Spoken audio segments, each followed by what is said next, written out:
ባትሪው እስከ 20% እስኪቀንስ ድረስ ላፕቶፑን በባትሪው ቻርጅ መጠቀም። ቻርጅ እያደረግነው ስንጠቀም ደግሞ ከ80% በላይ ሲሆን ቻርጀሩን መንቀል ከሁሉም በላይ እጅግ ወሳኝ ልምድ ነው። ሁሉም የኮምፒውተር አካላት የህይወት ዘመን ወይም እድሜ ገደብ አላቸው። ከእነዚህ ክፍሎች መካከል አብዛኛውን ጊዜ አጭር እድሜ ያለው የላፕቶፕ ባትሪው እንደሆነ ይታወቃል። ስለዚህ የላፕቶፕ ባለቤት ከሆኑ ወይም አዲስ ላፕቶፕ ከገዙ የባትሪውን አቅምና እድሜ አዲስ እንደነበር ለረጅም ጊዜ ማቆየት ከፈለጉ እነዚህን 7 ጠቃሚ ምክሮች አንድ በአንድ ይተግብሩ። የመጀመሪያው ምክር ላፕቶፕዎን የሚጠቀሙበት ስፍራ ቀዝቃዛ መሆኑን ያረጋግጡ። ከመጠን በላይ በሆነ የሙቀት መጠን ያለው ስፍራ ላፕቶፕዎን የሚጠቀሙ ከሆነ ፕሮሰሰሩን ወይም ሲፒዩን ብቻ የሚጎዳ ሳይሆን የባትሪውንም እድሜ በፍጥነት የሚያሳጥር ነገር ነው። ላፕቶፓችንን ከ32 እስከ 40 ዲግሪ ሴንቲግሬድ በሚደርስ የሙቀት መጠን ያለው አካባቢ በየቀኑ የምንጠቀመው ከሆነ ባትሪው ከ3 ወራት በኋላ ከጠቅላላ 4% ያህል ይጠፋል ወይም ይቀንሳል። እስከ 50 ዲግሪ በሚደርስ የሙቀት መጠን ባለው አካባቢ የምንጠቀመው ከሆነ ደግሞ ባትሪው ከሙሉ አቅሙ ከ20 እስከ 30 በመቶ የሚሆነውን ይቀንሳል። ጥናቶች እንደሚያሳዩት በከፍተኛ ሙቀት ውስጥ ላፕቶፑን መጠቀም ባትሪው የያዘውን ቻርጅ በፍጥነት እንዲለቅ እንደሚያደርገውና ከጊዜ በኋላም ባትሪውን ሙሉ በሙሉ እንደሚያበላሸው የተረጋገጠ ነው። ስለዚህ ላፕቶፓችንን የምንጠቀምበት አካባቢ የማይሞቅ መሆኑን እናረጋግጥ። ሁለተኛው ምክር ባትሪው ሙሉ በሙሉ ከማለቁ በፊት ቻርጀሩን ሰኩለት። ብዙ ተጠቃሚዎች ባትሪው 0% ሲደርስ ቻርጀሩን መሰካት ይመርጣሉ። ይህ በጣም ትልቅ ስህተት ነው። ለባትሪው አቅም መላሸቅ እና መበላሸት ከፍተኛ አስተዋጽኦ ያደርጋል። በጣም ጥሩ እና የሚመከረው ላፕቶፓችንን እየተጠቀምን ባትሪው ወርዶ 20% ሲደርስ ባትሪውን መሙላት መጀመር ወይም ቻርጀሩን መሰካት ነው። ይህም የባትሪውን እድሜ ያራዝመዋል። ከ20% በታች ወርዶ ባትሪውን መሙላት ደግሞ ባትሪው ላይ ጫና ስለሚፈጥር የመሙላት አቅሙን ከጊዜ ወደ ጊዜ ይቀንሰዋል። እናም ላፕቶፑን ቻርጀር ሳይሰኩ ባትሪው በያዘው ቻርጅ ሲጠቀሙ እስከ 0% እንዲወርድ በጭራሽ ማድረግ እንደሌለብዎ አይርሱ። ሶስተኛው ጠቃሚ ምክር ባትሪው ሙሉ በሙሉ እስከ 100% ድረስ እንዲሞላ አይተውት። ስለ 80/40 ሩል ወይም ደንብ ሰምታችሁ ይሆናል። ምንም እንኳን ይህ ደንብ ቢሆንም ኤክስፐርቶች በኒኬል ላይ የተመሰረቱ ባትሪዎችን ከ20% እስከ 80% ውስጥ እንዲሞሉ ይመክራሉ። እናም ለአዳዲሶቹ የሊቲየም አየን ባትሪዎች ቢተገበርም በጣም ጥሩ መመሪያ ነው። ባትሪው እስከ 100% ቻርጅ አድርጎ ቻርጀሩ እንደተሰካ መተው የባትሪውን እድሜ በጣም የሚያሳጥር ነገር ነው። ባትሪው ሌሊቱን ሙሉ ለመሙላት ካሰቡ ቻርጁ 100% ሲደርስ ወደ ባትሪው የሚሄደውን የኤሌክትሪክ ኃይልን የሚያቋርጡ ፕሮግራሞችን መጠቀም ይኖርብናል።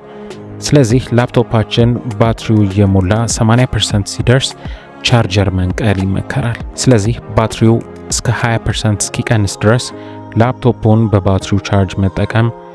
ቻርጅ ያደረግነው ስንጠቀም ደግሞ ከ80% በላይ ሲሆን ቻርጀሩን መንቀል ወሳኝ ልምድ ነው። አራተኛው ጠቃሚ ምክር ላፕቶፓችንን በምንጠቀምበት ሰዓት ሁሉ ቻርጅ ላይ እንደተሰካ አለመጠቀም ወይም አለመተው። ባትሪው እስከ 20% እስኪቀንስ ድረስ ላፕቶፑን በባትሪው ቻርጅ መጠቀም ጥሩ ነው። ከዚያም ይሰኩት። ነገር ግን አንዳንድ ላፕቶፖች ስማርት ቻርጂንግ ሞድ አላቸው። ይህ ስማርት ቻርጂንግ ሞድ ፊቸር ባትሪው እስከ 80% ቻርጅ ማድረጉን ዲቴክት ሲያደርግ ባትሪውን አውቶማቲካሊ ቻርጅ መሙላት እንዲያቆም ያደርገዋል።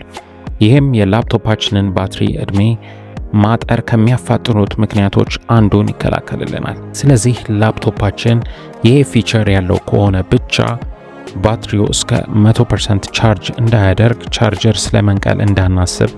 እናም ሁልጊዜ ቻርጅ ሰክተን ብንጠቀም ምንም ችግር አይኖረውም። አምስተኛው ምክር የማንጠቀማቸውን ተጓዳኝ ዕቃዎች ላፕቶፓችን ላይ እንደተሰኩ አለመተው። ኤክስፐርቶችና የላፕቶፕ አምራቾች ላፕቶፓችንን በባትሪው ኃይል በምንጠቀምበት ጊዜ እንደ ኤክስተርናል ሃርድ ድራይቭ እና ዌብ ካሜራዎችን ያሉ ማናቸውንም ተጓዳኝ ዕቃዎች አለመሰካትን ይመክራሉ።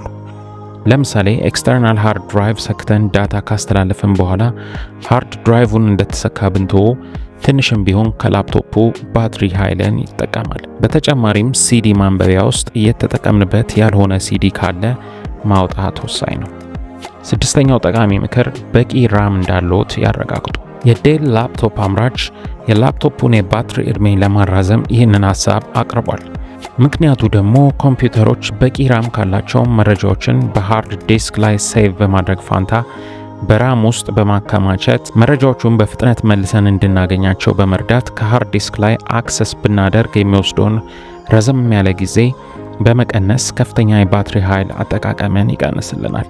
ስለዚህ የላፕቶፕን ባትሪ ዕድሜ ለማራዘም በቂ ራም እንዳለዎት ያረጋግጡ።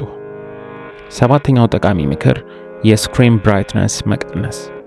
ስክሪናችን ሁልጊዜ በጣም ብራይት እንዲሆን አንፈልግም ብዬ ይገምታለሁ። የላፕቶፓችንን ስክሪን ብራይትነስ ስንቀንስ የባትሪ ኃይልን ለመቆጠብ ይረዳል። ይህም የባትሪውን ዕድሜ የተሻለ ያደርገዋል። ስክሪን በአብዛኞቹ ኤሌክትሮኒክሶች ላይ የባትሪ ኃይልን በብዛት በመጠቀም ቀዳሚነቱን ይይዛል።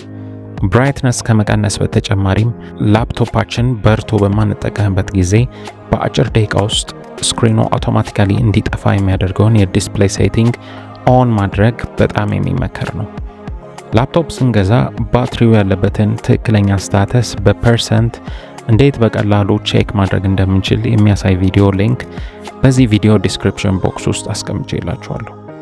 መረጃውን ጠቃሚ ሆኖ ካገኛችሁት አንደኛ ይህንን ቪዲዮ ላይክ ማድረግ፣ ሁለተኛ ኮሜንት ላይ የተሰማችሁን ማንኛውም ሐሳብ መግለጽ፣ እንዲሁም ሶስተኛ የዚህ ዩቲዩብ ቻናል ቤተሰብ ካልነበራችሁ ሰብስክራይብ ማድረግ አደራ እንዳይረሳ። አመሰግናለሁ። በቀጣይ ቪዲዮ እስከምንገናኝ ሰላም ሁኑልኝ።